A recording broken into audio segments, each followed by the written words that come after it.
Ahí sí, sí. Bueno, vaya un saludo a todos los colegas de Latinoamérica. Yo soy el kinesiólogo Rodrigo Taiza Rojas. Tengo el registro del Colegio de Kinesiólogos de Chile, el 2643. Soy terapeuta manual ortopédico y kinesiólogo clínico en patología vertebral.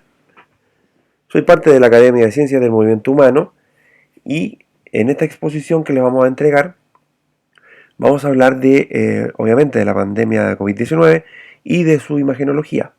Para llegar a hablar de esa imagenología tenemos que saber un sinfín de cosas que lo vamos a ver en esta exposición 1 para poder llegar luego al final a la siguiente exposición donde vamos a analizar un poquito más a fondo la tomografía axial computarizada, la ecografía de partes blandas y la radiografía. El objetivo de esta exposición es entregar información básica y simplificada, repito, básica y simplificada, acerca de la pandemia de COVID-19 para ser utilizada como beneficio profesional personal y además para educar de forma más fácil y cómoda a la comunidad en ejercicio de su profesión. Encarecidamente le solicitamos entonces no hacer mal uso de la presente información, la cual está preparada de forma profesional y responsable. También quiero aclarar que yo no soy kinesiólogo de la unidad de paciente crítico, no soy kinesiólogo especialista en el área respiratoria, es por eso que esto tiene una visión desde la imagenología. Está hecho también con el objetivo de poder educar al resto, a tus cercanos, puedes debatir con otras personas porque es una información básica y está actualizada. Y lo más importante, entender que en cualquier momento cualquiera de nosotros puede ser reclutado y no podemos estar sin información actual. Declaración. Sí, vamos a hacer una declaración porque la presente exposición está sustentada en evidencia científica al 17 de abril de 2020. La información en COVID-19 simplemente vuela, está increíblemente rápida y también la vamos a analizar acá. Pero algo que es una verdad hoy, 4 o 5 días después, puede ser desmentida totalmente. Así es que por eso que pusimos un límite el 17 de abril de 2020. ¿Qué es esto entonces? Es un compendio informativo, básico y simple, ¿ya? Con una mirada desde la imagenología y que tiene, por supuesto, varias aclaraciones que tienen que ver con infectología, inmunología y con profesionales como la tecnología médica, la medicina especializada, la kinesiología especializada, etc. ¿Qué no es? Esto es muy importante entenderlo. ¿Qué no es? No es una guía clínica, tampoco pretende desacreditar el trabajo de investigadores. Así que yo les pido que detengan el video y lean bien para que no tengamos confusiones ni problemas. Pandemia. Vamos a ver acá. Denme un segundo y vamos a poner el puntero láser. Ojo que la Organización Mundial de la Salud tiene una definición bastante pobre de la palabra pandemia. Lo podemos encontrar en este link. Así es que nos fuimos a la Real Academia Española de la Lengua, que nos dice que en medicina, pandemia es enfermedad epidémica que se extiende o que ataca a casi todos los individuos de una localidad o región. A manera de ejemplo, tomamos algo cercano, que es la séptima pandemia de cólera. Llega a Latinoamérica el año 91 y es necesario destacar lo siguiente. Hay un orden geográfico que por lo general las pandemias se inician en el continente negro, en África, o a veces también en el continente asiático. En este caso, de cólera sí se inicia en Asia, pero quiero que noten la velocidad. Esto se inicia el año 61 y llega a Latinoamérica 30 años después. 13 años se demora en llegar a Europa y de Europa a Latinoamérica se demora 17 años en llegar. Creo que entienden que estamos enfrentando una pandemia 2.0, una pandemia que es intensa en velocidad, en virulencia, en patogenicidad. Es también una pandemia de globalización, por lo tanto, quiero que tomen en cuenta las fechas. ¿Por qué las fechas? Porque el primer caso documentado en Wuhan, China, es del 30 de diciembre del 2019. No se olviden, 30 de diciembre del 2019. La fase de una pandemia, según la Organización Mundial de la Salud, nos ubica a Latinoamérica en este rato y la mayoría del mundo está en el periodo de amplificación.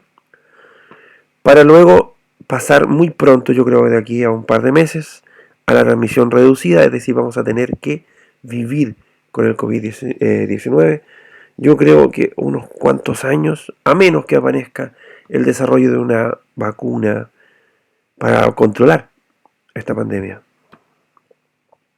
¿Qué pasó entonces? La Organización Mundial de la Salud, el 11 de febrero, define el nombre del virus y de la enfermedad. El virus lo denominó SARS-CoV-2 como sigla, que significa síndrome respiratorio agudo severo por coronavirus 2. La enfermedad se denomina COVID-19 y el nombre es coronavirus de disease, de enfermedad, y 19 por la fecha de aparición del primer caso. Un mes después de eso, el 11 de marzo, esto es exacto, el doctor Tedros Adhanom, que es un médico etíope, que es el director general de la OMS, vía Twitter, declara al COVID-19 como pandemia. Recuerden, 30 de diciembre del 2019, casi 3 meses después, ya es pandemia. Una velocidad simplemente impresionante porque tiene a todos los gobiernos del planeta, lo tiene de cabeza, los tiene en jaque y estamos realmente todos en una carrera contra el tiempo. ¿Dónde seguirlo? En este sitio web uno puede ingresar, soporta muy bien cualquier tipo de aparato electrónico, se ve muy bien en los smartphones, en los computadores, en los tablets. Uno puede buscar por país y te da los datos oficiales que cada país entrega, son muy importantes, son los datos que cada país entrega. Otra forma de seguimiento, agregar el WhatsApp de la Organización Mundial de la Salud, que es este.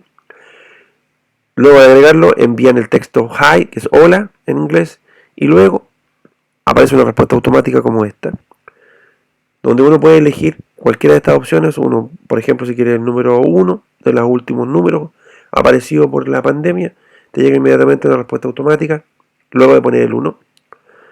El número 4 se los recomiendo, son los Mythbusters, que viene siendo los cazadores de mitos, que es una prueba incluida en esta nueva plataforma de la Organización Mundial de la Salud. Bastante simpático, interesante.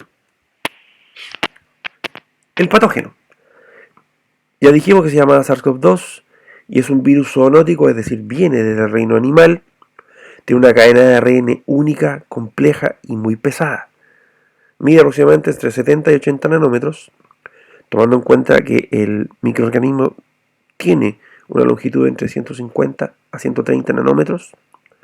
Y la proteína que le da el nombre a este mismo virus, que es la proteína Spike o la proteína espiga, mide aproximadamente 23 nanómetros.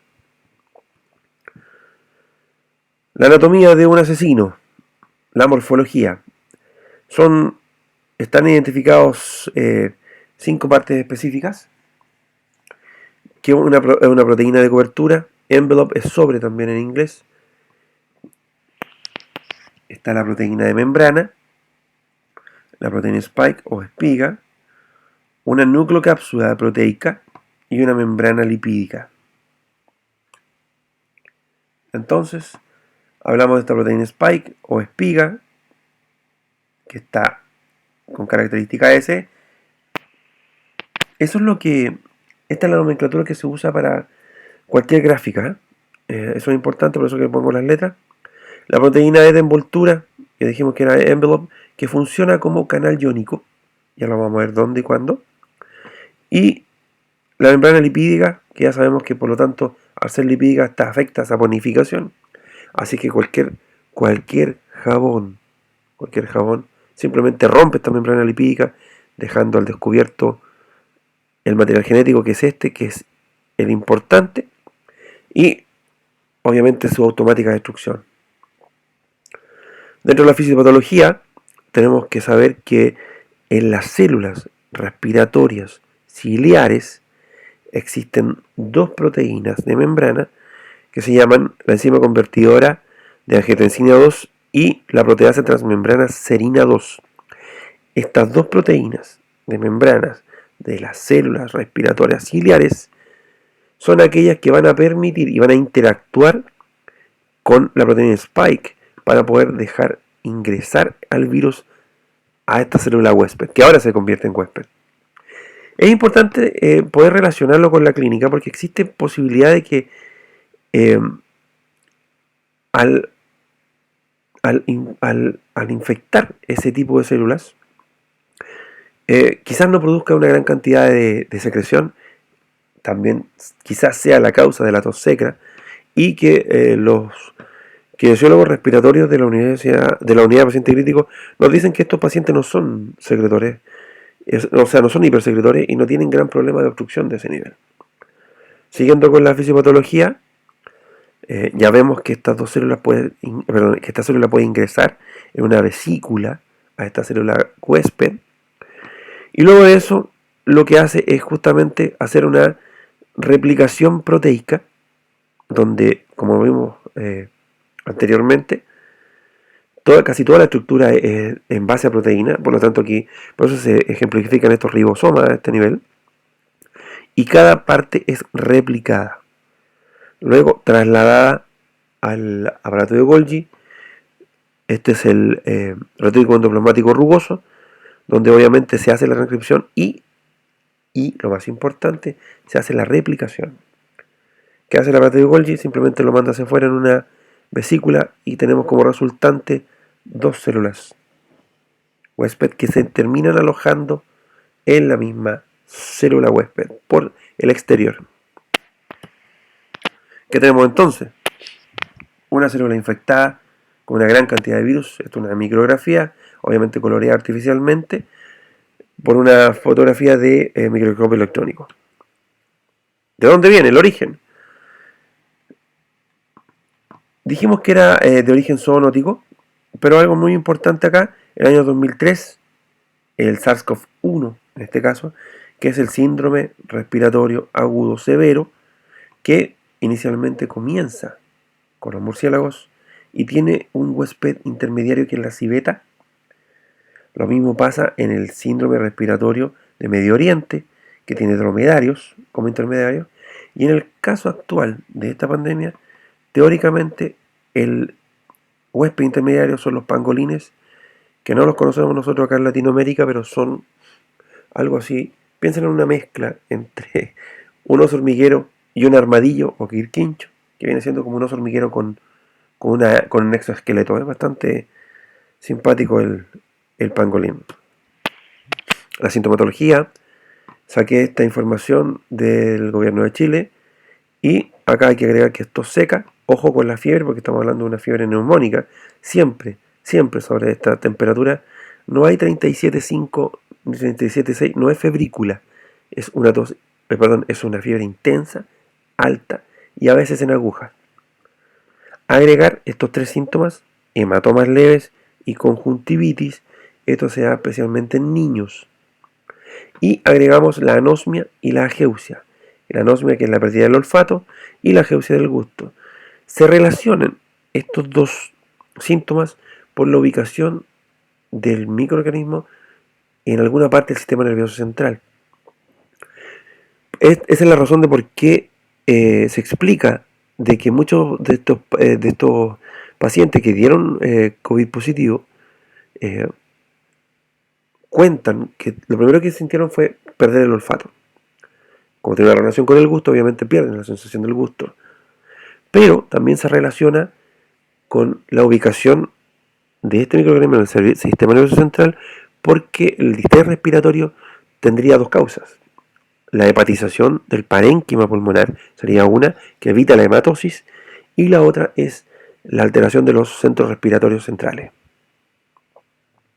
El diagnóstico se hace obviamente por clínica. A nosotros los kinesiólogos nos gusta mucho la clínica, la inspección, la palpación, la percusión y la auscultación, y aparte exámenes de laboratorio en este caso que son bastantes. Ya dijimos que en la imagenología va a ser diagnóstica y de seguimiento, va a ser de parte del kinesiólogo en la unidad de paciente crítico, y lo vamos a ver un poco más tarde. Entonces, examen clínico, importantísimo porque va a dar el triage, la selección, primero para ver a quién le tomamos PCR o no, que es el test de excelencia.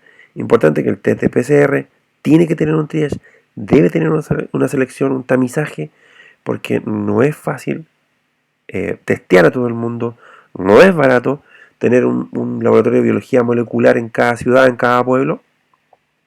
Así es que es importante la evaluación clínica y está el personal de salud de primera línea. Los exámenes de laboratorio entonces serían 3, que sería la PCR, la detección de antígeno y la detección de anticuerpos. La PCR se obtiene, obviamente la muestra se saca de secreción nasofaringea profunda y lo que hace es trabajar con el ARN del virus.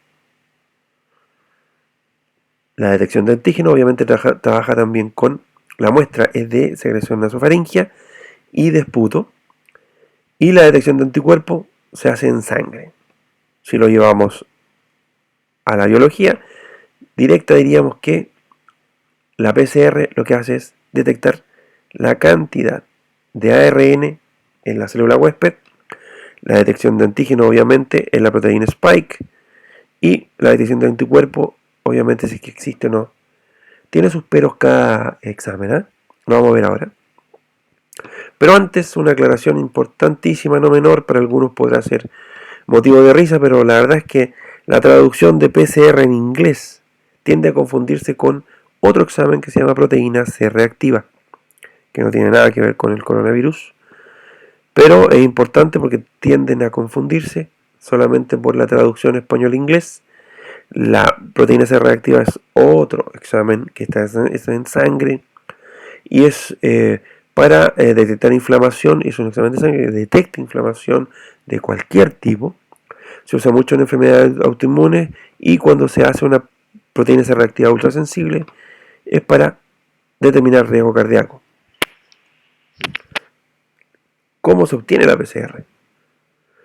El examen, primero se obtiene la muestra y lo que hace este examen es, me da un segundito que estoy aquí, lo que hace este examen es justamente trabajar con este PCR.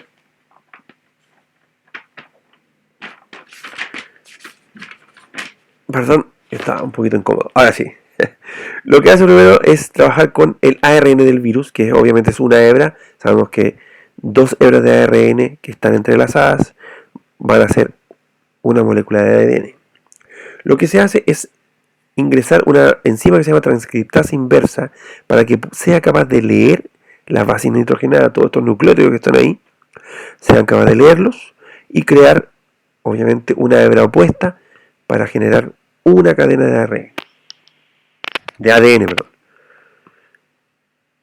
Para ello, lo que se hace es, junto con la muestra, se ingresan nucleótidos, se ingresan primers, se ingresan marcadores, en este caso tintes, y se ingresan a una máquina que se llama termociclador. El termociclador lo que va a hacer es subir la temperatura a 95 grados, bajarla a 53 y volver a subirla a 75. Lo que hace es, ¿para qué? Para romper esa cadena de ADN, dejar 2 hebras de ARN. Esas 2 hebras de ARN, la transcriptasa inversa lo que hace es juntar los nucleótidos y hacer una cadena opuesta y después unirla igual que una cremallera y crear nuevas cadenas de ADN. Estas hebras de ADN se siguen aumentando, se siguen obviamente aumentando en cantidad, y lo que hace lo siguiente es que siempre va incluido en eso un tinte. ¿Para qué? Para que al sacar esa muestra procesada ya, lo que hace es ingresarle a un espectrofotómetro y ese nos va a dar la fluorescencia, es decir, un comportamiento lumínico que nos va a decir si es que existe o no ARN de coronavirus en la célula huésped. Detalle importante, 60 minutos para la extracción de ARN, 90 minutos para la amplificación y en 12 horas promedio para 30 exámenes. Ahora podemos entender las políticas de cada gobierno y podemos entender un poco más por qué se demoran tanto. A eso hay que agregar el traslado, buena o mala extracción de muestra, etc. Importante, la PCR se negativiza al 8º día. Sí, se vuelve negativa. Entonces también hay problemas de diagnóstico que tienen que ver netamente con la obtención de la muestra y el proceso que tiene que seguir dicha muestra para saber si es positivo o no. ¿Cómo lo vemos entonces? Tenemos un test específico que tiene un valor un tiempo de proceso, pero también tiene un tiempo de duración. Ya sabemos que el octavo día comienza a negativizarse, pero al séptimo día de infección aparece ya el anticuerpo. La detección de anticuerpos se hace en sangre, muy parecido a un examen de embarazo, que detecta inmunoglobulina MG, y la memoria inmunológica está aproximadamente en 3 meses, es decir, durante 3 meses uno podría salir positivo con inmunoglobulina M y G para coronavirus. La detección de antígeno es bastante mala, es de muy mala precisión, pero no significa que no se pueda asociar con otro. Tratamiento. El tratamiento aceptado hasta hace hasta el día de hoy realmente, pero con poca credibilidad, es la hidroxicloroquina, acitromicina y acetaminofeno paracetamol. Obviamente hay manejos, pero vamos a hablar de la farmacología. La hidroxicloroquina la conocemos como un antimalárico primero y luego como un inmunomodulador, y se utiliza obviamente en enfermedades autoinmunes como el lupus y la artritis reumatoidea. ¿Qué es lo que hace en ese caso? Disminuye la producción de mediadores inflamatorios. Eso es muy importante porque sabemos que como buena enfermedad autoinmune, uno de los grandes problemas que tiene es justamente ese. Y a nivel de malaria, inhibe la citoquina específica. Se asocia entonces con la acitromicina, que es un macrólido dentro de los grupos de antibióticos. Los macrólidos de 14 átomos son la eritromicina y la claritromicina, pero a la eritromicina, cuando se le agrega un átomo de hidrógeno, se convierte en esta acitromicina, que es, más de alguno lo ha tenido que tomar si es que ha ido a su otorrino y te lo dan para la sinusitis, por ejemplo. Es muy cómodo para uno porque realmente son 3 o 4 comprimidos, es uno diario, no es como la ampicilina de antes que tenías que tomarte 4, o sea, uno cada 6 durante 10 días. No, estos realmente son 4.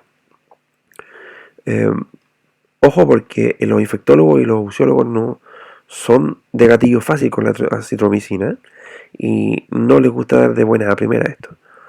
El espectro es el de los macrólidos, pero obviamente la acitromicina se expande un poco más allá al gram negativo y sobre todo a la Haemophilus influenzae para el tratamiento de la neumonía adquirida en la comunidad. ¿Cuál es el tratamiento entonces para el COVID-19? Hidroxicloroquina, sí o sí, en 600 miligramos, pero hay algunos estudios que dicen que debiese ser 800 miligramos el primer día y 400 miligramos los días siguientes. ¿Cómo actúa? Disminuye la adherencia viral a las células respiratorias y disminuye la replicación viral. Es decir, el ingreso y la salida de este coronavirus de la célula huésped. La acitromicina, que me perdonen los infectólogos si hay alguno leyendo esto, porque dice sobre infección, pero la acitromicina es un antibacteriano que se ocupa a esta dosis, ojo, a 7 días, no los 4 que normalmente conocemos. Paracetamol o acetaminofeno. El paracetamol se está ocupando para el control de la fiebre. Recuérdense que el paracetamol es analgésico y antipirético. No posee acción antiinflamatoria a nivel periférico. Es decir, si tomamos en cuenta, por ejemplo, este grupo de antiinflamatorios no esteroidales, que son aquellos que cortan la cascada de dolor e inflamación a nivel de la ciclooxigenasa pura, el precursor, ¿ya? Son capaces de eliminar esto a este nivel, y los corticoides inhibiendo la fosfolipasa. El paracetamol actúa a nivel central, inhibiendo el centro de fiebre y actuando a nivel analgésico, a nivel más periférico. El mito dice que el ibuprofeno no se debe tomar. Les aclaro que no hay evidencia sustentable para eso, pero la mayoría del cuerpo médico les gusta mucho más el paracetamol debido a su baja toxicidad. Se está ocupando dipirona también, sí. Así es, metamizol sódico vuelve a la cancha y se está ocupando como antipirético porque es bastante bueno. Uno podría decir, bueno, ¿y por qué no ocupan, por ejemplo, diclofenaco sódico, que es bastante bueno con la fiebre? es bastante buen antipirético, pero tenemos que pensar también en la gran cantidad de medicamentos que tiene el paciente encima. Si le ponemos algo tan tóxico, que son piensen en la nefrotoxicidad del diclofenaco y la gran cantidad de medicamentos que son hepatotóxicos y nefrotóxicos, o sea, puede que lo salvemos del COVID-19, pero en 10 días lo dejamos en diálisis y me parece que ese no es el objetivo. Tratamiento del COVID entonces, hidroxicloroquina, que disminuye la carga viral al tercer día, y cuando se usa en concomitancia con acitromicina, la carga viral disminuye al 50%. Pero hay una advertencia muy grande. Y aquí viene. Para entender esta advertencia, tenemos que saber el escenario actual. Estamos en una emergencia sanitaria mundial. No hay tratamiento conocido para el COVID-19. Por lo tanto, hay muchos fármacos candidatos. La evidencia que tenemos es indirecta, porque está in vitro o realizado en MERS o en SARS-CoV-2. Dijimos que el síndrome respiratorio de Medio Oriente y el SARS-CoV-1 del 2003 se ha intentado con bastantes cosas, pero todo in vitro. Hay muchos estudios en curso y cuando hay evidencia directa, esta es escasa y de baja calidad, o para quienes les gusta mucho la evidencia, sabrán que cuando no está revisada por pares inmediatamente a nivel de medicamento, eso pierde mucho crédito. Existen también, bajo ese punto, muchas guías con diferentes recomendaciones y, obviamente, interpretaciones heterogéneas de sus resultados y la aplicabilidad. Bueno, el mayor responsable de este entusiasmo por estas drogas es este trabajo, que es un estudio no aleatorizado, que está realizado en Francia, y vean su publicación, hace muy poco, un mes era, y evaluó a pacientes con neumonía adquirida en la comunidad grave, por SARS-CoV-2, pero evaluó el efecto de la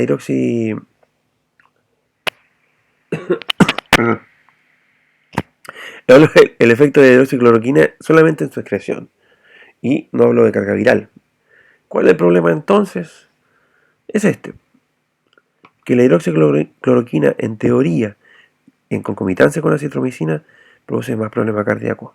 Por lo tanto, hay una gran monitorización cardíaca, especialmente en el alargamiento QT, y no tiene real efecto a nivel COVID que sea comprobado actualmente. Quizás tiene, quizás no, pero hasta el momento lo que estamos viendo es que nos parece que hay más daño en el corazón, hay un daño miocárdico importante, con alteraciones eléctricas durante el tratamiento, y la carga viral todavía no tenemos información de que disminuye o no. ¿Cuáles son las terapias más estudiadas entonces? Hoy día tenemos cloriquina e hidroxicloroquina, el remdesivir, el lopanivir en unión con el ritonavir. Estos son medicamentos que se usan en el tratamiento del VIH, interferón, que lamentablemente no está en Chile, y el tocilizumab, que también tiene bastantes estudios, pero todavía nada concluyente, estamos a la espera. Para algunos, un virus es un parásito ultramicroscópico, por lo tanto, se está probando un antiparasitario que es la ivermectina, y hasta el momento tiene bastante buen pronóstico su utilización. ¿Dónde actúan estos fármacos? La hidroxicloroquina dijimos que en la unión inicial o en su periodo de exocitosis. Estos antivirales actúan en el periodo de replicación, y el remdesivir, que es el antiparasitario, en el periodo de traslación. ¿Para qué aprender tanto? ¿Para qué tanto resumen? ¿Por qué tengo que hablar tanto de microbiología, de infectología, de kinesiterapia respiratoria? Para esto. Porque, ¿qué hace en este caso el fisioterapeuta o el kinesiólogo?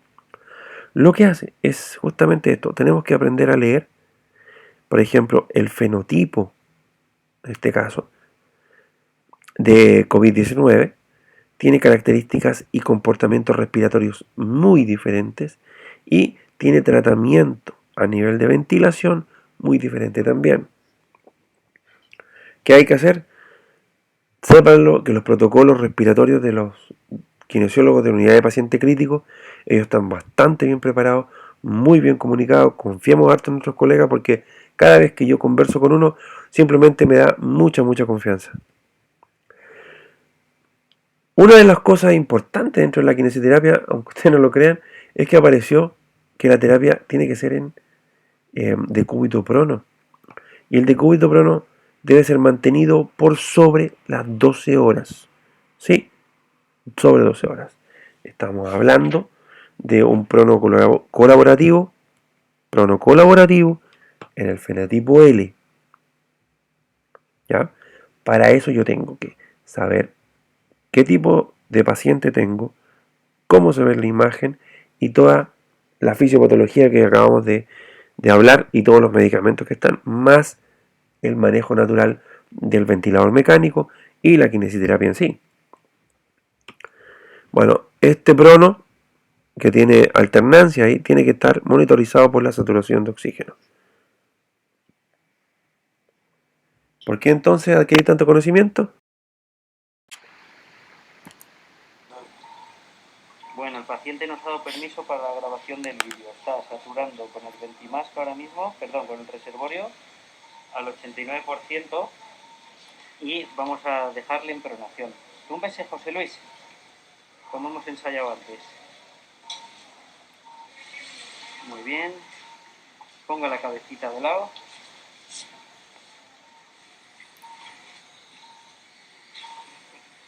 Póngase cómodo.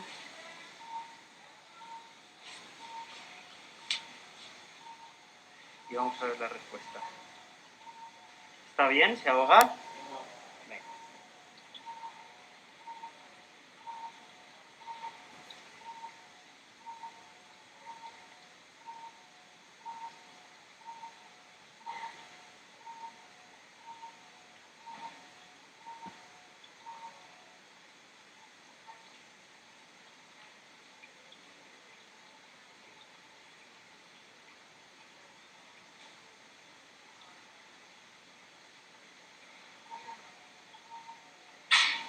¿Qué tal va, José Luis?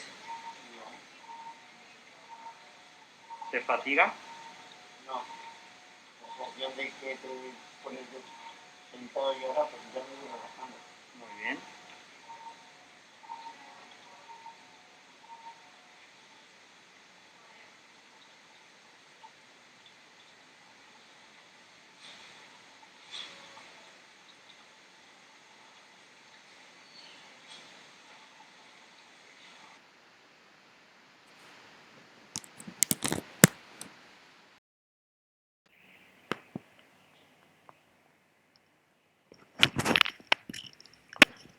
Bueno, le dijimos que íbamos a hablar del COVID-19 desde el punto de vista de la imagenología y si quieres saber qué tenemos que ver en esta tomografía axial computarizada, lo invitamos para la siguiente exposición. Así es que a observar.